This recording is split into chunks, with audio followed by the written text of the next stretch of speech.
introduce visual intelligence features after iOS 18 update. Hey everyone, welcome back to the channel. Today's video, we're diving into one of the coolest new features that came with iOS 18 update, the visual intelligence feature. If you are excited to learn how to make the most of it, stick around. Now, first off, let's talk about what visual intelligence actually is. With iOS 18, Apple has taken visual search and object recognition to a whole new level. This feature uses machine learning to recognize objects, text, and even action within your photos, videos, and live camera feeds. It's super intuitive and helps you interact with your media in ways you couldn't before. But this feature is currently available only on devices with the camera control button.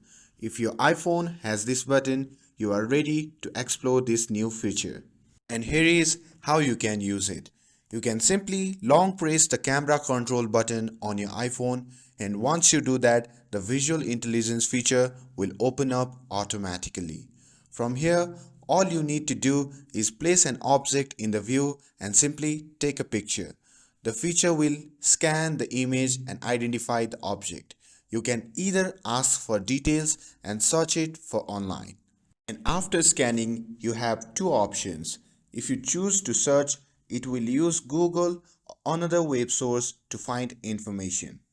And if you prefer, you can directly interact with ChatGPT for more conversational experience. For instance, I just scanned this phone case.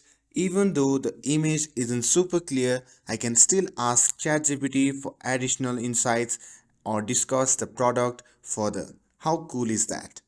But that's not all. You can use this feature for so many things. You can identify and learn about object, you can scan landmarks and place for details, and even scan restaurant menu to explore your dining option. It's a versatile tool that makes your iPhone even smarter. And that's it, folks. That's how you can use the visual intelligence feature on your iPhone. I hope you found this video helpful. If you found this video helpful, don't forget to like, share, and subscribe to get updated for more videos. Thanks for watching, and I'll see you in the next video.